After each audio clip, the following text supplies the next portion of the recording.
Greetings, all. Another podcast to help revolutionize your health. And this one I'm talking to pharmacist Graham Phillips in the UK, the pharmacist who gave up drugs. Fantastic work he's doing, and he interviews me basically. So I go through my background, and then we move on to all the core things that will aid in putting diabetes type 2 into remission, that will reduce obesity, that will collapse your risk for all modern chronic diseases pretty much. But first up, just want to let everyone know who actually is more interested or focused on the viral challenges and geopolitics and the things I've been covering over the last couple of years. Well, I put that more detailed analysis onto my Odyssey channel. The link is down below. Go there, subscribe, watch out for new videos going into detailed analysis of all the things around the current state of the world and restrictions and government mandates and that kind of stuff that tends not to be welcome on certain platforms. So that's it, and do enjoy the pharmacist who gave up drugs interviewing yours truly. Here we go. So, hello everyone, and welcome to another edition of the Prolongevity podcast. And I'm absolutely thrilled to have with me my old friend Ivor Cummins, who we go back many years. And I appeared on his podcast a year or so ago, and we had all sorts of interesting and informative chats, and some of which we'll take to a deeper level today. But one thing that we really missed, and I think gets forgotten, is this wonderful book. And as you know, most of the people I've interviewed have had a book out, and the one thing we never really mentioned was Ivor's book. And I have to say, it's still my go-to book. It's the one I recommend to everyone. It's still the one I turn to. How long ago did you write it, Ivor? Hey, Graham. Thanks for that. Yeah, it was back in 17. I'm not sure, do we release March 17 or March 18?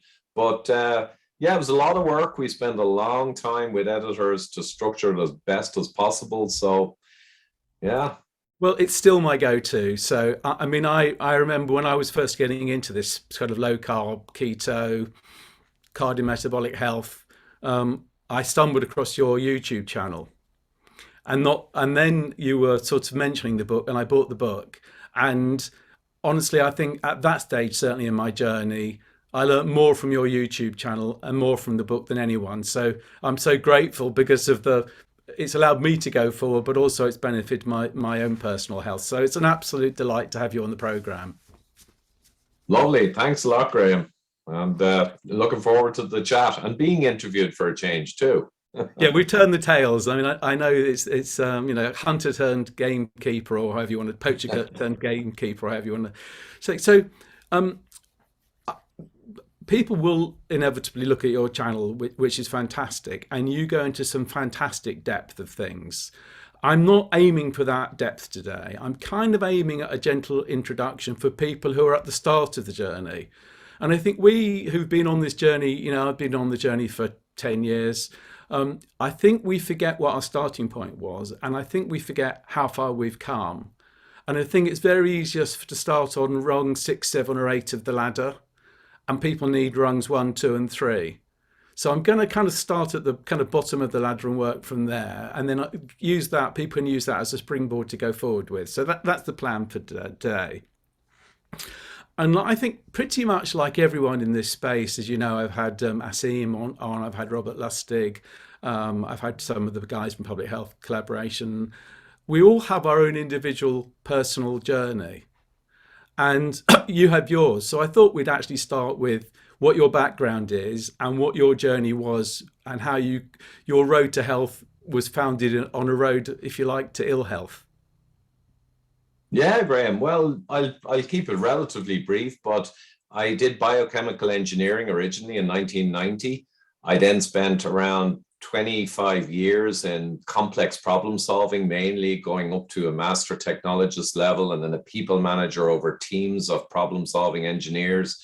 And I basically, my whole life, I found my kind of thing in life was complex problem solving, multi-factor, all branches of science. So the funny thing is, people say, oh, you're not a virologist or you're not an immunologist. But what they don't understand, I guess, is that if you're a highly, highly technical person who's worked for decades in all branches of physics, chemistry, biochem, and everything, you can relatively easily go in and dig deep and go where you need to go in any particular specialty. So that's what I was doing for 25 years. But then I got poor blood tests, like you say, ill health. They were routine blood tests, so there was nothing special or unusual in there. And the three ones which were bad were high cholesterol, our old friend, and high serum ferritin, which is the iron loading in the blood.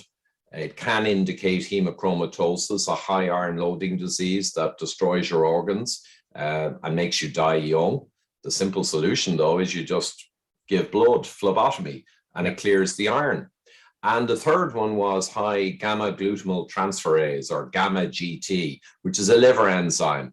And it indicates either excessive alcohol intake, which is the cliched classic, but much more common nowadays, will indicate insulin resistance and type 2 diabetes type problems, which offend the liver and cause the enzyme to go high.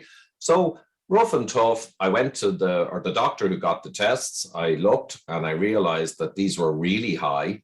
I didn't understand fully the implications of these tests, but I could see the reference range of the population on the laboratory printout. And I quickly scanned that, reading upside down, you know, the doctor showing you. As you do. And I could see the ranges and I go, wow, these are really significant, you know. And so I quizzed the doctor, 2 key questions in my whole life, professional life. When I'm brought in to fix a problem and I'm given the experts who are struggling, always ask 2 questions. What are the implications of these readings? And what are the primary root causes that could be tackled to resolve them? And the doctor couldn't really answer very well. And I noted this. Long story short, I went to a more senior doctor, a family friend, not much different. And then a teaching professor of medicine, published guy, and it wasn't much different. So they threw out some things, but the hemochromatosis, well, I didn't have that. I got a test. The cholesterol, they said, maybe eat less fatty food and eat more whole grains. That turned out to be the opposite of what I did. And it was just meandering. So I jumped into the research. I did what I do in real life when I'm called in and the team is struggling. I jump in myself. Went through around 3 or 4 intense weeks, went through hundreds of published papers in ResearchGate, PubMed, human trials, mechanistic papers, and I followed those blood markers to find out what would cause them to be bad. And hey presto, I ended up smashing straight into insulin. Insulin resistance, which I'd never heard of. And when I got that, I decoded the ferritin as well. Ferritin is a 4th or 6th marker, it turns out, for insulin resistance. Most doctors never heard of that. And no, they don't test for it. And I found out all about cholesterol then. And then I went on a huge odyssey into cholesterol metabolism. But that was essentially it. I cut out all the refined foods, the carbohydrates. I ate meat, fish, and eggs and vegetables pretty much. And in 8 weeks, I lost around 15 kilos, around 30 pounds. All my blood markers got perfectly fixed. And I realized I'd stepped on something huge, personally. And most people at that stage would have just said, okay, well, I'm sorted, and carried on. But you didn't do that, did you? So what was the next step? The next step was, no, you're exactly right. That's just not me. I had realized that in the world of medicine, there was an unbelievable, enormous hole that had been going on for 30 or 40 years. They were focused on cholesterol, which was largely nonsense. Not completely. I mean, the ratios of cholesterol had some relevance. They were completely missing insulin resistance, and they were completely missing in the world of nutrition that to fix metabolic problems and modern chronic disease, you have to eliminate processed foods and refined carbohydrates. And that ends up meaning you eat more real foods like meat, fish, and eggs, and more natural fats. It's not like you run after and stuff yourself with fats and butter like the crazy guys. You just end up eating more of that because that's the real food. And I realized all the overweight people, all my overweight employees, I was seeing insulin resistance all around me. Like, you know, it was like in the Matrix. I said, half of these guys are essentially type 2 diabetic, undiagnosed. So I said, right, I'm going to tell them. So I put out an advanced technical talk, which I'd given many of, on my corporate technology topics, but I put one out and I didn't tell anyone what it was.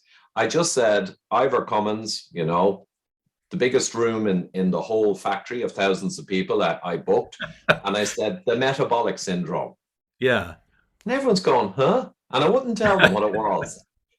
Standing room only, right? On the Wow. day. I went an hour and a half, and one of the guys, a great guys there, Trevor Land, he was a kind of a videographer guy, an enthusiast. And he said, I'll record it, Ivor. Sounds great. He recorded it. I put it on YouTube. And then I did one in work for cholesterol.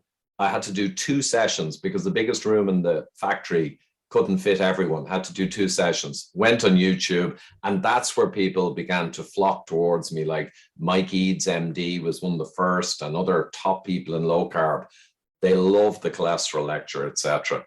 But I just realized, in short, Graham, I can help an enormous amount of people here, starting with, you know, hundreds of technicians and engineers in my corporate, and then put it on YouTube. And that, yeah, rest history.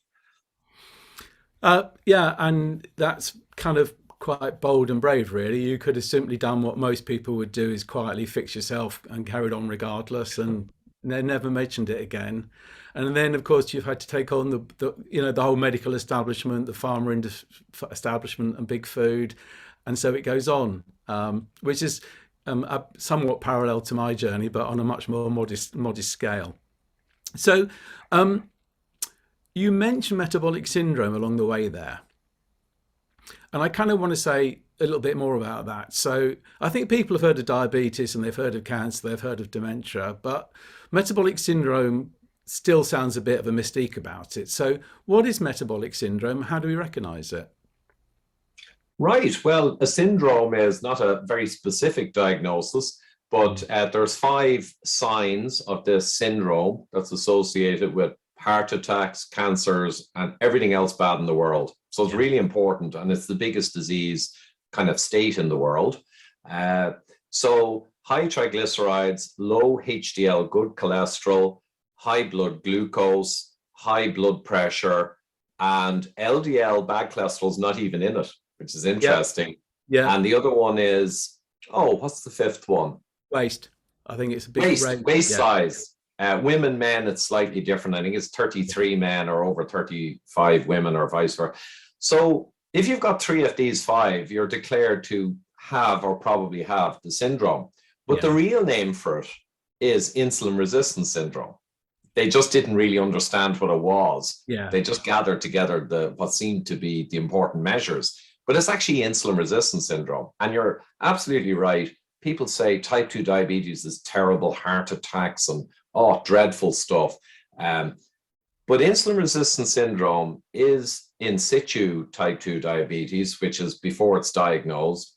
It is type 2 diabetes. It is hyperinsulinemia. It is da-da-da. They're all the same thing, right? So metabolic syndrome, when you hear it, just think type 2 diabetes, whether diagnosed or not. That's simple. If you have metabolic syndrome, consider yourself to be a type 2 diabetic. Now, that'll wake some people up, because people will be there and their doctor will say, your blood glucose is 5.6. It has to be over 6.5 to be a type 2 diabetic. You're not a diabetic. You are. Because if you measure insulin, you're going to be type 2 diabetic. So that's the way to think of it, I think. And as you know, I've had Asim on the podcast, and he pointed out to me, I think, if you pick those 5 parameters of metabolic syndrome and look at the American population, only 15% of Americans haven't got at least one of the markers.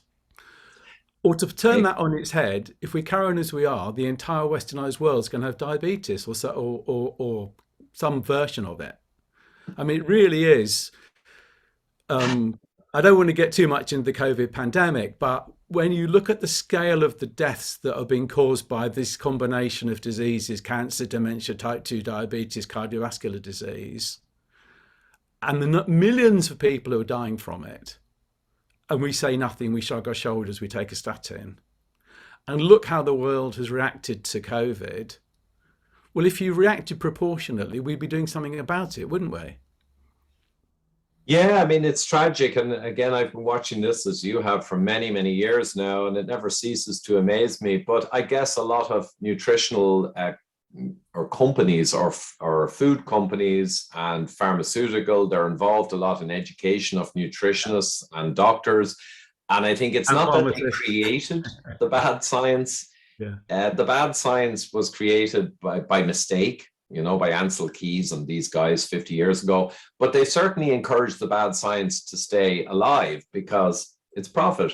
So we end up in this absurd situation. But the funny thing, Graham, I interviewed Dr. Ron Rosedale in April 2020.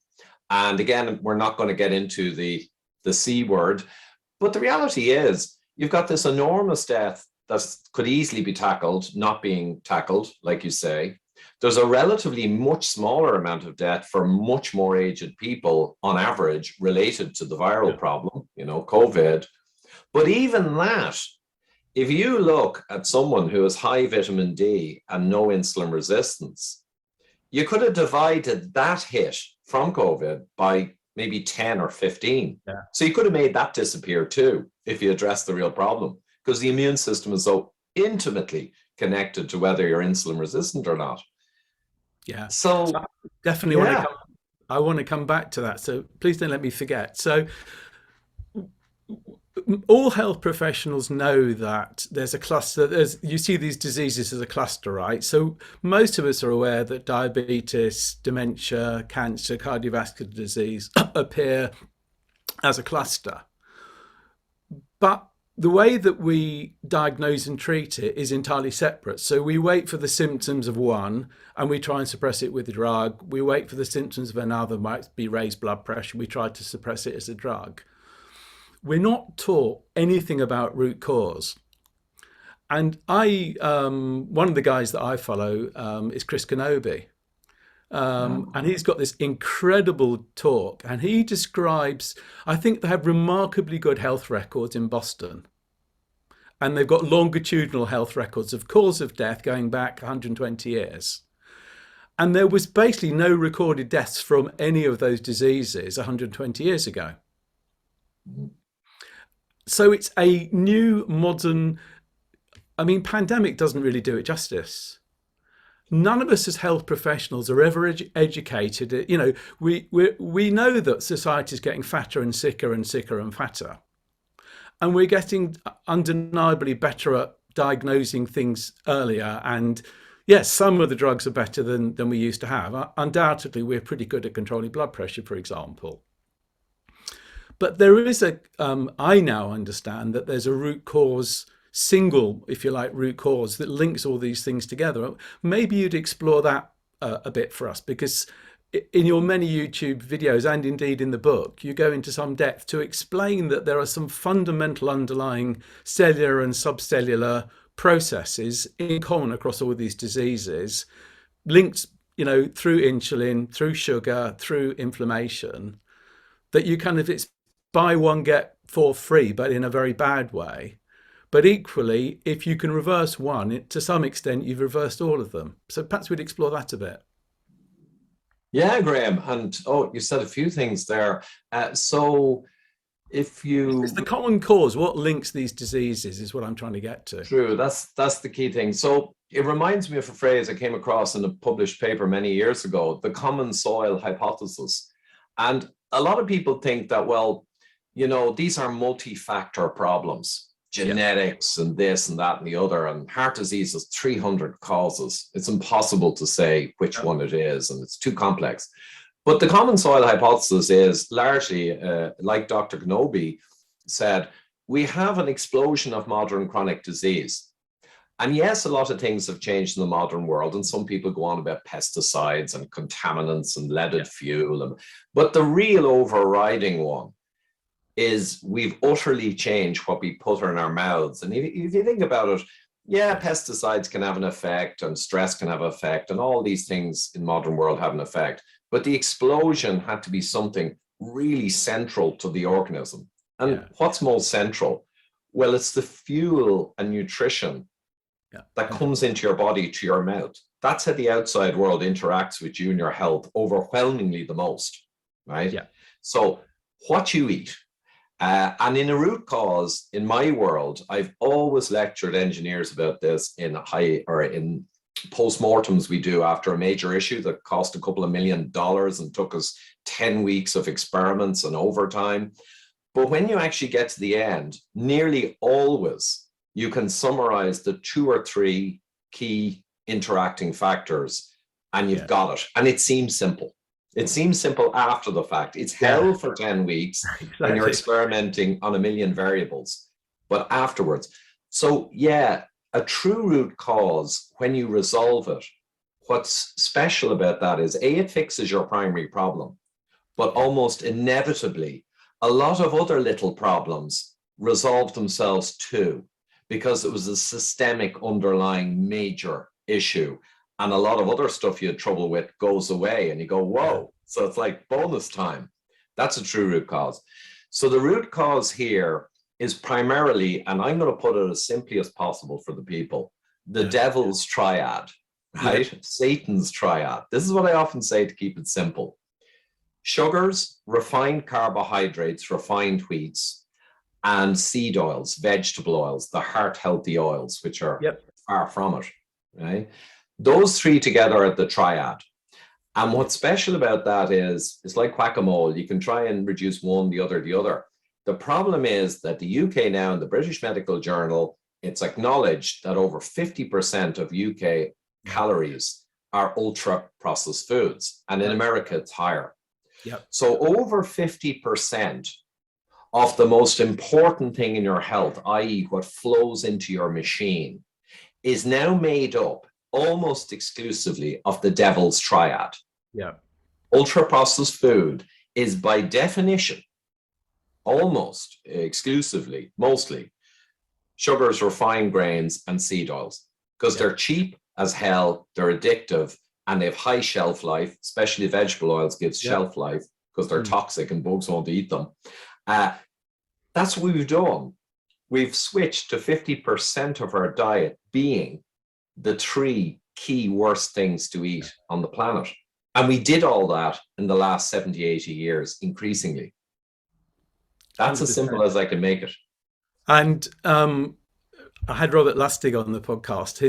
His book, Metabolic, if you want to dig into this in some more detail, absolutely brilliant resource. And he challenged me, but fortunately I'd seen enough to know the answer, which is can this really be defined as food? And I've reflected upon it, and the food that we're designed to eat is very high in nutrition and actually relatively low in calories, because we don't need a lot of calories, particularly in the modern world. And we've got this kind of inverted pyramid. Maybe it would, Boris would call it an inverted pyramid of piffle. I don't know. We've got this inverted pyramid where we're eating lots of calories, but very little actual nutrition.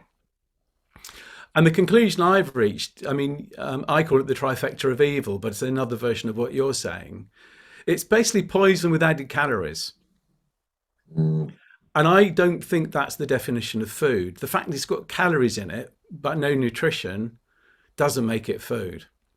So maybe we'll just explore a bit, because I said there's a common root cause that it might play out in one person as cancer, it might play out in another person as dementia, in another person it might play out as diabetes.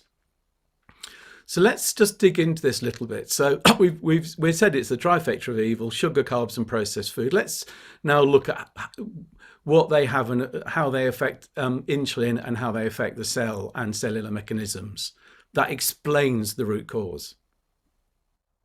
Right, yeah. So the ones with vegetable oils are quite complex, and we must put a link afterwards to Mike Ead's great talk in Denver conference I was at on why the vegetable oils are fattening. And indeed to Chris Kenobi, fantastic work in vegetable oils. But essentially the problem with vegetable oils, you would say, is they are inflammatory fats by their nature. So they're dominated by omega-6, and omega-6 is a more pro-inflammatory fat. And I remember Professor Jeff Volek said something I thought was really great years ago in San Diego. He said, think of these essential oils, omega-3 fish oil and omega-6, right, which is more from vegetable oils and certain nuts, etc. think of them not as calories or food or fuel. You do not want to be eating them as fuel. They were traditionally taken less than 1% of your diet for human evolution. And now we're up to 9, 12, 15%. Yeah. They are essential, but they were never intended to be taken as calories, as fuel. Yeah. Don't eat them as fuel. Eat them in real food as almost like a supplement. Yeah. So when you eat excessive omega-6, it tends to be pro-inflammatory, right? And the other problem with the vegetable oils is that they are easily oxidizable. Yeah. So there's two layers to that problem. One is excessive omega-6 by its nature is putting in a lot of oxidizable, double bond fats that are more prone to oxidation and attack and building more and more of it into your cell membranes. So that's a cellular thing, oxidized fats. That's not good. But the other thing is that the seed oils are extracted with hexane and solvents and high temperatures and pressures, and therefore they will carry within them oxidation even before you eat them, and they're exposed to your body's adverse environment. So that's kind of trying to summarize vegetable oil simply. I always remember, it was quite funny, a guy in Australia put out a lump of butter on a plate on a warm day and a big lump of margarine, and the ants were all over the butter on this one plate, and none of them on the margarine. So it's like these processed foods that go under the car, the chips from McDonald's that go under your car seat. They never really decay. And that's because there's senses there. To let people know as well, seed oils, vegetable oils, to bring it home and personal, they, at a step in the process, they have a rancid gray muck that's offensive. I think they wear respirators when they're making vegetable oil. Yeah. But they then go through a deodorizing step. And it was a Dr. Kate who's spoken at length on, I forget her second name. She has a great book as well, Deep Nutrition, a lot of vegetable oil science in there. But she was saying that nature has warning molecules to animals. In other words, what they're making is rancid and stinking. But human technology allows them to remove all those warning signs and then add color and make it non-disgusting. And then we eat it. So they actually take away nature's warning. So sorry, that's a real brief vegetable oils. And I agree with all that. I've actually got that image somewhere on, I snapped it from somewhere, and you're quite right. All the ants are clustered around the butter, and none of the ants are clustered around the margarine. And I often tweet it and say the ants know what to eat, it's just the human beings that don't. That's it. I mean, I think it was Lustig or possibly who said that humans are the only animals smart enough to make their own foods and the only animals stupid enough to eat them. I think that's right. I guess the other additional point I'd make beyond what you've already said around cell membranes is also that it produces dysfunction at the mitochondrial level. So it literally poisons the mitochondria, which are the energy generating mechanisms of the cell. And I will link to Chris Kenobi's talk on that, because he's elucidated the mechanism for that and describes it extremely well. And I think for me personally, Chris Kenobi's educated me more on the evils of seed oils than anyone. I'm not saying he's the only one, there are others, but that talk is just absolutely, I think it was Low Carb Down Under that he spoke. And there's another one, Ancestry, and those two talks are just astonishing. Okay, so we've kind of done the seed oils brief justice, and people can go further into it. And the other side of it is the refined carbs and the sugars. So let's now discuss that and their role in insulin, and then how that causes damage in all sorts of levels. Yeah, so the refined carbohydrates, I'm going to focus mainly on one aspect from my genius level good friend Gabor Erdoshi in Hungary, who I've worked with for many, many years. And Gabor is just unbelievable for research. And he's often countered the low carb and keto world and said, well, actually, that's not true, or this is not necessarily true. So he's raised some eyebrows because he is a purist for the science. So I recorded him in Prague, I think, at the Food Loose conference a few years ago, his talk, and it's a brilliant talk, and we should add that link in too. Yeah. But we know that eating excessive sugars raises your blood sugar, promotes the release of excessive insulin, which is released to drive down that blood sugar because high blood sugar is bad. Yeah. And over time, it tends towards more and more insulin release. But more insulin, ironically, has an effect on all the cells that have insulin receptors. They feel more insulin all the time because you're eating too much crap. And they tend to revert or reduce their sensitivity to insulin. It's a self-protective mechanism, and it's appropriate. In a normal ancestral diet, the problem won't occur. But as the cells become insulin resistant, now the body is left with a kind of a connected problem, because now it needs more insulin relatively to manage the sugar in the gob problem. And you can see there a vicious cycle arising. More insulin resistance and response, keep putting in the sugar and grains, more insulin needed, more insulin response. And that's a classic destructive feedback loop in engineering problems. But doctors just don't understand it. So that's the simple view, the simplified view of why sugars and refined grains. But Gabor brought in all the deeper mechanisms. And he brought in GIP, the hormone released in your upper gut. It's glucose insulinotropic polypeptide. There's a mouthful. I'm surprised I remember that from years ago. I always struggle with that one too, yeah. And GIP is in the upper intestine, is released in response to sugar and sugar mixed with fat, which is pretty insulin-genic combo. So it's not when the sugar gets out of your food into your bloodstream that triggers the insulin. That's the least of insulin trigger. The big trigger for insulin is GIP right up here in your upper gut. And that signals adipose tissue to start getting ready to store fat, right? Because sugar and fat's coming in. Now, this is a bomb. We're going to have to put this crap away somewhere. So it triggers to the adipocytes. It also triggers the beta cells in the pancreas to start gearing up to pump out insulin. So it's triggered from here because the sugars are sensed right up here in the stomach and the upper intestine. And down lower in the intestine, there's GLP-1. And GLP, if GIP is bad to trigger, think of GLP down lower as good to trigger, because that has anti-diabetic properties, appetite suppression properties, and lots of good stuff. So the question people got to be asking is, what foods would I eat to minimize GIP, obviously, and to kind of enhance GLP-1? And it's very simple. You can eat meat, fish, and eggs by all means. That'll do it. That's fine. But you can also eat carbohydrates. What kind of carbohydrates can you eat? Unprocessed carbohydrates.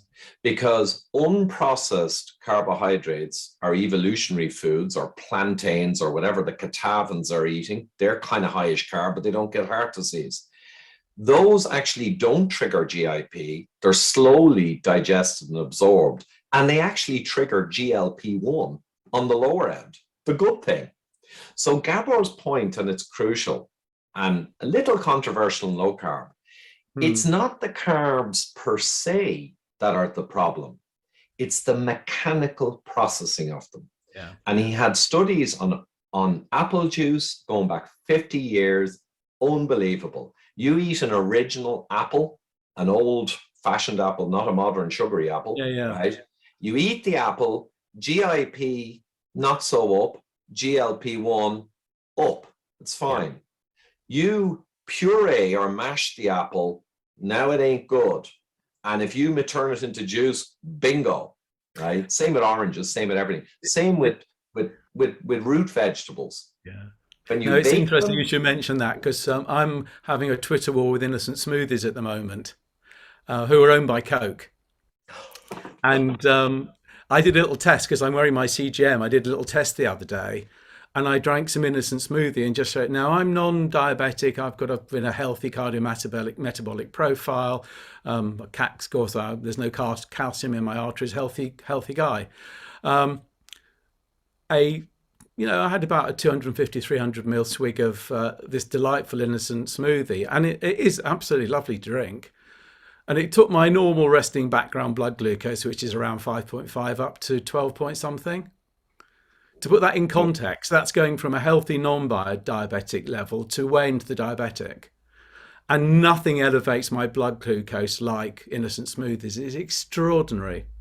So I always say to people, eat your fruit, don't drink it. Exactly. Oh, and by the way, disclosure, this podcast was brought to you by Innocent Smoothies. Not. Well, it's interesting. They tweeted me back and said it's low GI. I said, sorry? So they then purported to send me a scientific paper proving that innocent smoothies are low GI. So I'll send that to you for your amusement, and we can talk about it.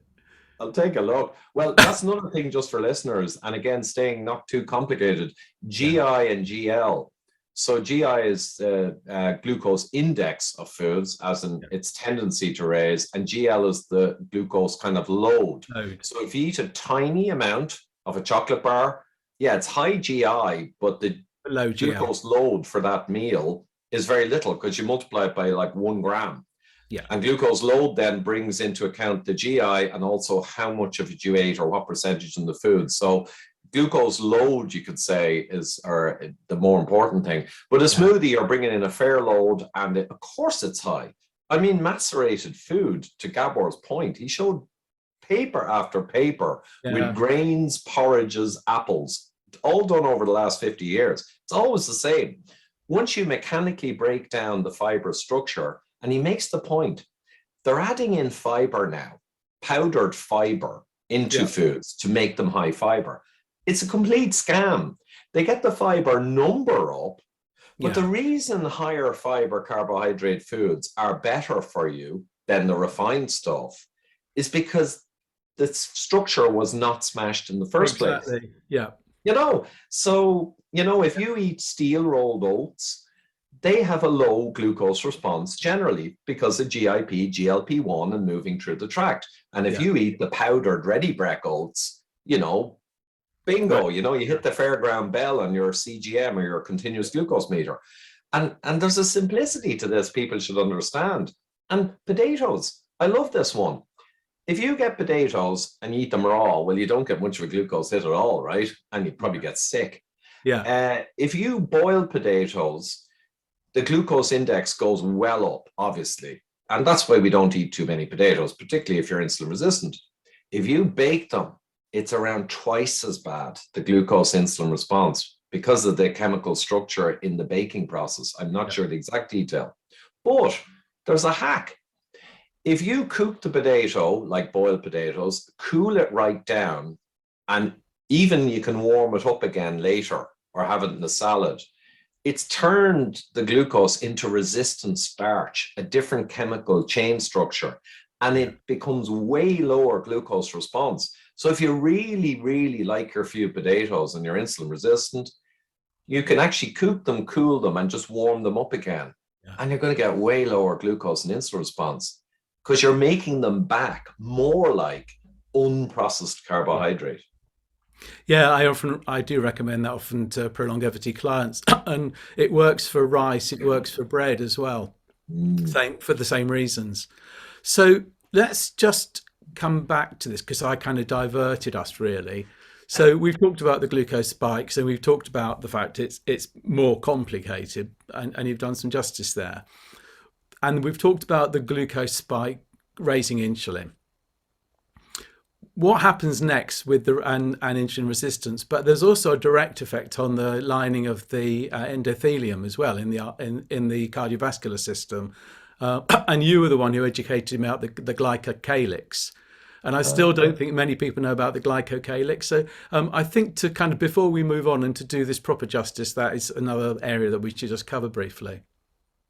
Right, Graham. Well, your basic effects, insulin, there's papers on this that I discovered in my first few weeks, actually, way back.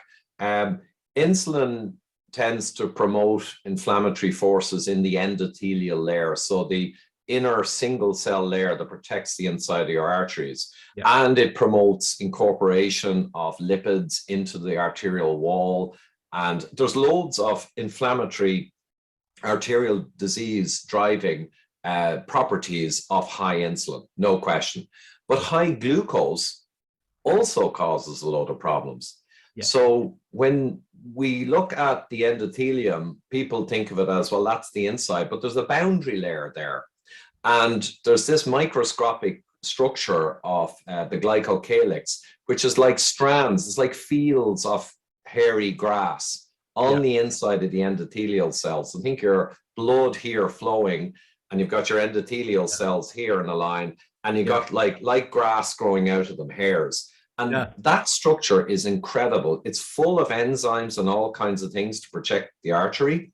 There's mechanosensors in it, so it actually senses the flow of the blood, and it triggers release of nitric oxide depending on the turbulence of the blood flow. I mean, it's that exotic. And they only discovered it 30, 40 years ago, because when you take out an artery, it basically disappears straight away. But there's studies showing that high glucose and glucose spikes seriously damages that glycocalyx. And it is your crucial non-slip active chemical layer that protects your endothelial cells. And we know from Dr. Malcolm Kendrick and from many other sources that endothelial cell insult and damage, right, leads to the intima problems, the layer underneath the endothelial cells, that leads to atherosclerosis, blood clots, plaque, calcium scores. It's all around the endothelial layer. But the endothelial layer is crucially protected by the glycocalyx. And that is massively undermined by blood glucose and blood glucose spikes. I think when they show a diabetic, or in studies introducing high glucose, you can measure the components of glycocalyx, I think it was halion, that suddenly turn up in the blood everywhere when you've damaged it, because it's breaking apart, and you can now measure all its elements showing up in the blood. Destruction. Yeah. So you can kind of understand the link between diabetes, cardiovascular disease, and the trifecta of evil. I think we've done a reasonable job on all of that. Along the way on Pass On, you mentioned our good friend Ansel Keys. And I think no exploration of this topic would be complete without saying a little bit more about our dear friend Ansel. So perhaps you'd say a little bit about that, and I'll chip in a bit if there's anything that I think I can easily contribute. Right. Well, Ansel, Ansel actually believed his own BS actually at the start. So it's not like he made it up to make future decades pharma and food industry rich. He was a very vain and aggressive man. And he was a fish physiologist back in the 50s. So he wasn't even a doctor or an MD or anything like that. But he got into the heart disease thing. And he basically became a kind of guru that said he knew the cause of heart disease. And he was claiming, essentially, this is interesting, it just occurs to me, we're talking about one single broad primary root cause. Well, he actually claimed that phenomenon. I've got the single broad primary cause that most heart disease is caused by. But he said it was cholesterol and connected to that fat. So he discovered anyway over his journey that when you put in a lot more cholesterol in the human diet, it doesn't really change the blood cholesterol. So he was honest about that, and he backed off from blaming cholesterol in the diet, because he did realize himself it doesn't change. And the reason is your liver makes around 70% of your body's cholesterol. It's the most crucial molecule in the body. And if you eat more cholesterol, your liver backs off and makes less. And if you eat less, your liver makes more. So your body makes loads of cholesterol no matter what you eat. So quickly moving on from that, he then blamed fat, that it was the fat raising the cholesterol, because he did note if you ate more fat, at least in a short time period, you tended to have higher blood cholesterol. And later he got to saturated fat, because there was question marks about whether the fat... Moving the goalpost, didn't he? As his ideas were undermined by the reality, he moved the goalposts, And the funny thing was, a real problem solver actually keeps moving and redirecting based on the data to correctly get to the core of the primary root cause. Ansel did the exact opposite, like so many do. He followed his own biases and purposefully, not on purpose, but by following his biases, he actually turned away from cause and went right down the toilet.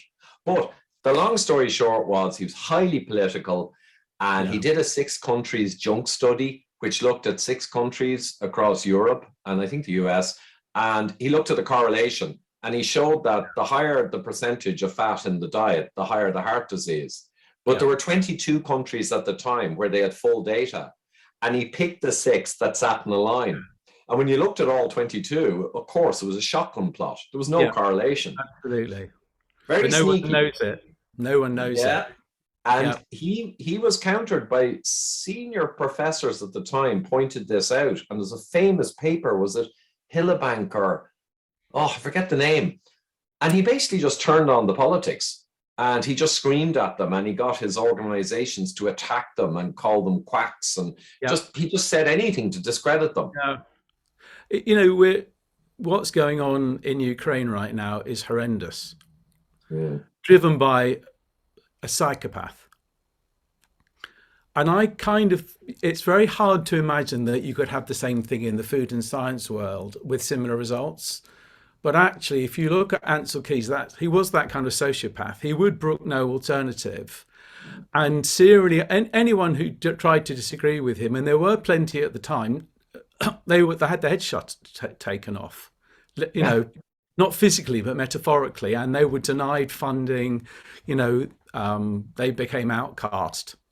And it's hard to imagine in the world of science, which is all supposed to be about a search for the truth and honesty, that you would have a sociopath on a scale of someone like Putin. But actually, I'm sure Ansel Keys, and I'm not justifying Putin, heaven forfend, but I want people to realise how that kind of sociopathy can play out in a completely different environment, and the consequences are equally catastrophic, or maybe even more so. Ansel Keys is threaded through the whole history of this. He's threaded through the history of cholesterol and statins. He's threaded through the history of the American Heart Association, their adaptation of seed oils. And you do cover it in your book. But if people want to really understand that, I think the go-to is probably Nina Teicholz's book, where she interviewed everyone all the way through, looked at all the original papers, and it's such a well-researched book. That's another thing that we're linked to. But I mean, Ansel Keys to this day, you know, continues to poison food research, continues to poison how health professionals are educated, and allows the food industry to take advantage of literally telling you that black is white, and selling you unhealthy food, you know, as you call it, the trifecta of evil. And it's misportrayed deliberately as healthy food. And it's just the same as, you know, it's from the cigarette industry playbook. And it's really hard to get people to really understand, you know, the evil intent that's been, you know, that we've all paid this huge price for. Okay. So sorry, carry on. Oh, no, just really quickly there. Well, Ukraine, I mean, you know, it's terrible that kind of conflict. But again, we had Syria, we had the war in Iraq, you know, we had Vietnam way back. Human conflict, you know, it's been going on since World War II. There's been tons of these regional conflicts. And I don't follow, I'm a World War II buff, but I don't follow those. But interestingly, people have compared Ansel Keys' misleading of the world and creating true unscientific nonsense, or actually anti-scientific, because it's not just meaningless, it's the opposite of the truth. But they've compared deaths from World War II, comparing it to what Ansel Keys set sail. Never mind a local conflict like Ukraine or Syria or any of these in the past. You know, it's even much bigger than that. So it's crazy. But I think the key thing is the food and pharma industry were asked by the nonsense science from Keys et al. And the American Heart Association, he became an important member of, he corrupted them. The food industry was asked to make foods without saturated fats, but rather with like seed oils. Yeah. I mean, that's the best thing that ever happened to them. They didn't make up this problem, but the problem asked them to make foods with the cheapest, longest shelf life, ultra cheap components. And they said, yeah. And then the pharmaceutical industry ultimately, over time, realized that all of these foods and this ridiculous science was going to lead to a lot of metabolic disease, which they have loads of products for. So those two industries over 30, 40 years, if people want to understand, it's not a single mistake that just kept going and no one questioned it. Anyone questioned it was attacked. Mary Enig, the famous researcher who questioned vegetable oils, she was a specialist in fats and fat metabolism, lost her job at the university around 30 years ago. She was thrown out because industry picked up the phone and said, she's questioning our heart healthy oils. There's millions of those, many cases of that. So the industry didn't create the madness. They simply profit off the madness, and they've so much influence. Nutritional and food industry now and pharma together have so much influence. They own the FDA practically. They own the nutrition professionals organizations. They fund them. So they own it. That's why the insanity keeps going. Which is why I call myself the pharmacist that gave up drugs. So we've kind of talked about the macros so far. And I think we somewhat over-obsessed the proteins, fats and carbs, because actually true nutrition is about micronutrients and gets ignored. And of course, there are vitamins and proteins that are essential to our diets, and they're broadly speaking completely absent or very marginal in these ultra-processed foods, unless you supplement them with something. And the body also has its own set of nutrient sensors. So your body will always try to satisfy itself. And I kind of broadly explain it. It's a slightly naive explanation, but it's not unreasonable, which is if the food you've eaten has twice the calories and half the micronutrients, your nutrient sensors will make you carry on eating well beyond the point of what would normally be satiety in a forlorn attempt to get the nutrition that it needs. And that partly explains why these ultra-processed foods are at this kind of bliss point of a perfect combination of sugar, salt and fat, which will spike your dopamine and therefore be addictive, but bypasses all the satiety mechanisms. And yet, if you look at what we as a species are designed to eat, ancestrally appropriate foods, everything just works, doesn't it? Because your nutrient sensors tell you when to stop eating. Everything's you're satiated, and you get all the micronutrients that you need. And it kind of always ends up back at red meat and liver, doesn't it? Somehow, if you look at the most nutritionally complete, the very things that have been vilified, and of course eggs, are the things that have got the right balance of the macros, but also are not particularly high in calories, but are really high in nutrition. So everything we've been taught is literally upside down. We live in a world turned upside down. Yeah. I mean, that is it. It's astonishing. And again, back in 2012, I was making this point. So I went through leptin, ghrelin, insulin, and glucagon. And I still love those slides. I haven't really looked at them in 8 years. And I went through all the control loops for appetite and how this self-reinforcing catastrophic control loop is driven by the 4 primary hormones. And of course, high triglycerides block the appetite suppression signal to the brain. Lustig talked about that. There's papers on it. And I explained it, and the engineers got it because it was explained as loops of control. It's all loops of control. But you're right. I just mentioned Dr. Ted Naiman, good buddy of mine, who did the PE diet. It's protein energy.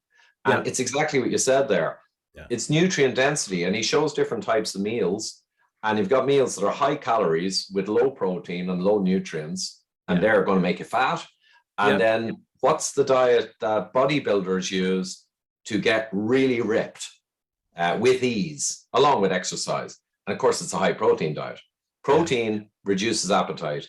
An example, I've discovered that the other day, I eat one meal a day. Now, the reason I'm still chunky is because I also enjoy my wine and all the other stuff. And during lockdown the last couple of years, I let things go a little. And that's okay. But I'm stripping back the weight in the last few weeks, particularly.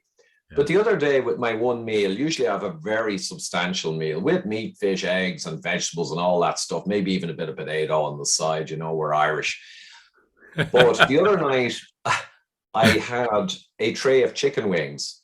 Yeah. Which that's what was in the fridge. My daughter was there. She took 4. I took 6 or 7. Now that's really very little for the day. And after 6 or 7 chicken wings with some chili, Frank's kind of hot sauce, got jalapenos, green, new one out. Oh, after 6 or 7, my appetite just fell off, a cliff. And I didn't eat any more in the next few hours. And I found that if you eat a juicy steak, or particularly chicken wings, including crunching the ends of the bones and all, you're getting those extra collagen-y type things, your appetite collapses. And everyone's going to see this. That's why carnivores, when people can't manage a mixed diet and they always end up cheating, some people just go carnivore because it's simple and they know it'll work. Absolutely. But you're right. The vilification is specifically, it's almost like there was an evil genius up there who not only was profiteering from all the disease which sells pharma and all the addictive foods which sell processed food. It's almost like there's a joined up thinking of evil where these foods that cause health, like meat, fish, and eggs, we have to actually attack those and vilify those because we want the maximum disease in the population for the maximum profit.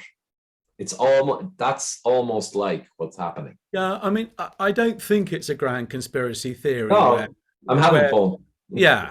I mean, as you say, it's bad science that's been heavily manipulated for profit of the food industry, and then the pharma industry makes you 10% better. And I don't think on a good day. 10%. Well, cut me some slack. I am a pharmacist at the end of the day. It's in my blood. So I don't think they set out to do this. I think it's bad science, anti-science that's been hijacked. But now it's so profitable. I mean, the statin industry on its own is $100 trillion industry. They're not going to recant from it. And because the food industry makes most of their profit from the processed food, not the real food, they're never going to recant from that. And as you said, you eat one meal a day, and many days that's what I do. Well, the food industry is never going to convince you that the right thing to do is to eat less food, is it? Not going to happen. And I always say to clients, look, I see food as an investment in your health. Fuel your body, with appropriate food. And so you will be spending more on your meals, but you will also be eating a lot less. So you can invest the saving in the 3 or 4 meals a day you used to eat plus snacks, and reinvest the money in 1 or 2 meals a day that are healthy. Net additional cost, well, it probably will save you money, but it certainly doesn't cost any more to eat in a healthy way once you understand the overall way it works out. Okay. Absolutely. And just a quick one. I know I'm talking too much, but I'm just really feeling fresh today. Sorry, Graham, but delighted. Exactly that. When you think about it, the ultimate diet, eggs are massive nutrition and very good calories per euro or per pound sterling. Yeah, they are actually surprisingly cheap. Liver and organ meats, the ultra nutrient dense super bomb foods, you can buy for next to nothing. Yeah, because there's an ethical supplier, fine. There you go. Even like in Ireland, grass-fed, fatty ground beef or mince, as we call it, is around €4 for a kilogram, 4 or 5 euro or 4 sterling for a kilogram. Now, the lean stuff where they take out the fat that you don't need to be eating at all, that's €10. But if you only ate meat, fish, and eggs, now fish is expensive, I'll acknowledge that, but tinned fish that's quite high quality can be relatively low cost per nutrient, per calorie too. And 1 meal a day and not eating the fattening stuff that makes you eat more, Absolutely. You could eat on a very low budget. Yeah. Yeah. So we've kind of given a broad overview of what makes people fat, sick, and healthy, and how that, what the root causes are, and how it's plays out at the metabolic level. Very much sort of top line view.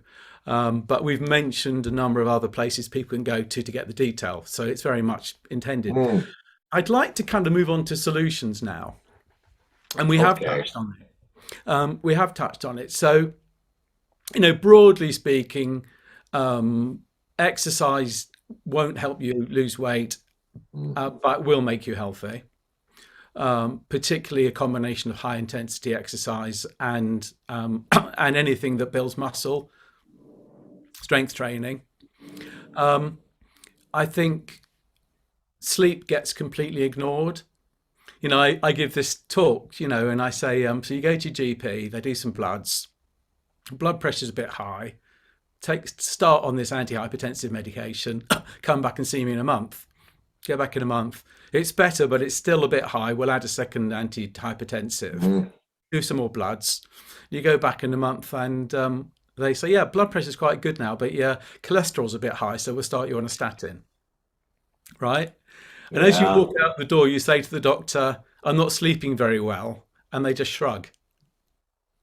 And Or they I, give you an yeah, antidepressant. That's happening lately. or they might give you an antidepressant. Yeah. Yeah. It's interesting, actually. I've been watching all this stuff recently about saunas. And Yeah, apparently, the a infrared. sauna is one of the best antidepressants that there are, much more effective than SSRIs. Oh, Yeah. yeah. And I mean, Fascinating. even I have UV lamps, reptile lamps, and also a UV kind of tanning panel. And I use it during the winter, and it's unbelievable for sleep quality, for vitamin D, obviously, but also Yeah. for a whole range of hormone releases. It's incredible how well you feel after it. Like when you get a sunny day in UK or Ireland, and you get Yeah. out and you get a little pink and you get the sun. Do you ever notice how great you feel that evening? The Yeah. feeling of well-being, and you sleep. Yep. Yeah. So I think, again, health professionals are generally not educated in sleep or sleep architecture. And I always reflect on Margaret Thatcher, who famously only ever slept for 3 hours, and her best political mate, Ronald Reagan, who was Mm. similarly very bravado about sleep. And of course, they both ended up dying of dementia. And if you Mm. want to end up with dementia, combination of the trifecta of evil and no sleep and no Oh, exercise. Yeah.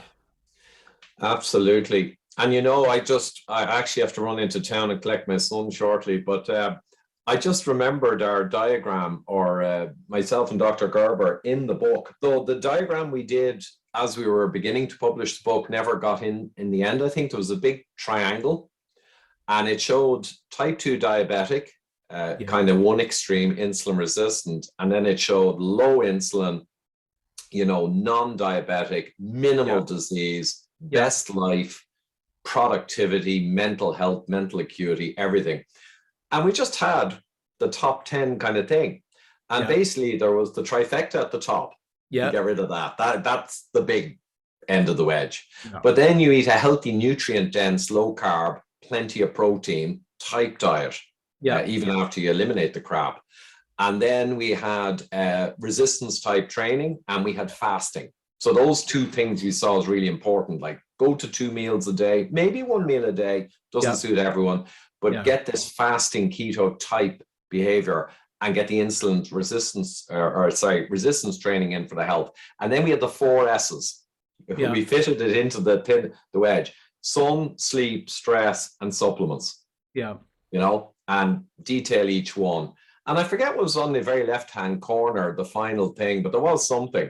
But that's it. If you do all of these, the synergy is going to blow your life away. Yeah. If you went from a Western diet and pretty much followed all of them largely for a few weeks, everyone in work and your relations are going to be looking at you and saying, what's happening? Yeah. The skin, the jowls will suck up into your face. The Yeah. stomach will shrink before your overall body weight falls, the one Yeah. you want to shrink. You're Yeah. going to sleep better. You're going to feel better.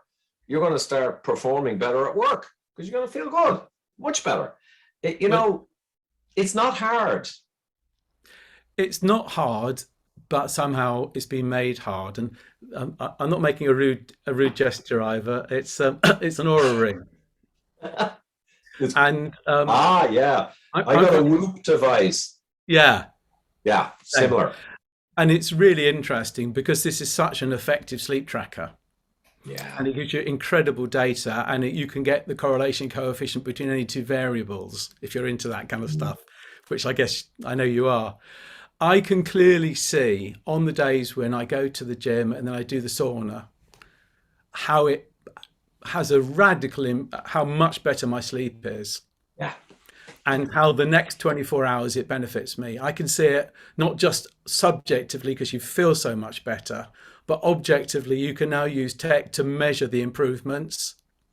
And I think, I mean, they're a nightmare company to deal with, but the actual device is fantastic. It's one of my favorite devices, and I recommend it to, and I don't get anything out of it, so I'm not sort of on 10% here or anything. But it is a wonderful device if you want to track your sleep.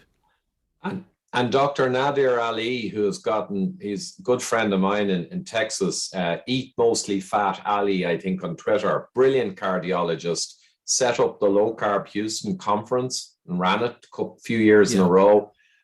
He's got heavy into cholesterol, LDL, deep science, amazing guy, and he's got deep into sleep in the last couple of years. And he said to me, yeah, the Whoop and the Oura Ring Yeah. are the top of the pack. Yeah. He personally goes for the Whoop. But I can see if I don't go overboard in a few wines in the evening, if I've done exercise or work that day around like maintaining the house and stuff, and I have a high count of exercise, a few of those things together, you get an amazing sleep. Yeah. And the next day, you get this big green recovery. You're fit for strain.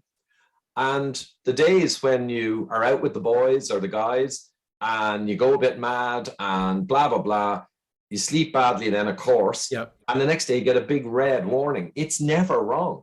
And when it's yellow in the middle and you actually feel okay in the morning and you think I'm fine for the day, but you see that it's yellow and not ideal. Yeah. What happens is in the afternoon, you flag on those days. Yeah. You feel fine in the morning, but in the afternoon you fade. So, okay. We're probably coming towards the end. Is there anything that we haven't covered that we should before we kind of conclude? Oh, I think, no, I think we've covered plenty. It was a great conversation. I can't think of any omissions, and there's plenty there for people to be thinking of. And of course, we can circle back, Graham, which we will do in a while, and maybe have another conversation briefly running through this, but also adding in anything we think we missed. But with the links we're going to include below, you know, and maybe more we think of, this is going to be a huge resource for, as you say, people who are not, you know, or are more new to it rather than the hardcore kind of carnivore guys or whatever. Yeah. No, what I'd like to do, we've mentioned between us, I think, some really good links.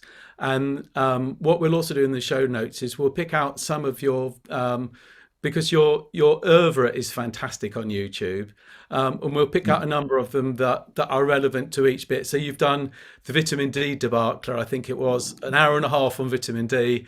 And I've watched that several times. And so you've done really deep dives into all of this that people can use as a springboard. So we'll add those in together with, you know, Nina Teichart's book and various others. So finally, what's the best way for people to get hold of you and to follow you? Because I know you've got a new channel out and you're doing some new stuff. So just tell us about that. Right. Well, yeah. So I think my YouTube, you know, Google YouTube, Ivor Cummins, you'll get it. That's going to be, there's been a bit of a gap. I was covering quite a lot of the viral challenge stuff and got my hand smacked occasionally for that, you know, by YouTube because things have gotten very difficult. But anyway, had a bit of a gap, but now I'm going back with all back to metabolic health, heart disease prevention, all that stuff. So the YouTube's going to be great. And Twitter as well. I comment a lot on my Twitter, Fat Emperor, @FatEmperor, and thefatemperor.com. You can sign up to the mailing list there. I'm going to start focusing more on that mailing list. And I put blog posts there and YouTube videos. And I think they're the main things. And right now, as you know, thanks again, Graham, you contributed to our WeLoveOurHeart.com conference. WeLoveOurHeart.com. I'm going to be more and more engaging with Mark and the team there on this whole prevention of chronic disease, not just heart disease, but generally everything we've talked about. So really, it remains me to thank you very much, Ivor, for being the guy that you are, being prepared to take the world on, and allowing people like me to join you on a journey. And again, your work is fantastic. And let's not forget the book. Again, highly recommended because it's full of science, full of citation, written at a level that people can really understand. And the diagrams in there, as you know, I often tweet the diagrams from your book because when I'm trying to make a point on Twitter, it's my go-to because it's a very clear explanation, referenced and very hard to argue with. So lovely to see you. I'm sure we'll be in touch again, and thanks for your time. Thanks so much, Graham, and we absolutely will circle back. And no, great stuff. We'll do it again. Bye now. Bye. Hey all, hope you enjoyed that conversation, found it informative and interesting. And just a note of appreciation to all the people out there who support me on my PayPal or Patreon subscriptions. And the links are down below for any new viewers. But really appreciate that because I'm pretty much full-time on analysing, interviewing, kind of assessing some of the corporate and media propaganda, some would say, and actually going into the data and sharing that and clarifying and giving material to people to help reassure themselves, their families, you can share with friends, just explaining the actual reality behind a lot of scientific data without bias and without a corporate slant. So really appreciate that, guys. Links down below. Hope you can continue to support me, keep my kind of large family running, and indeed any new people to help out a bit and keep me on the road that I'm on, helping people all over the world. So thank you.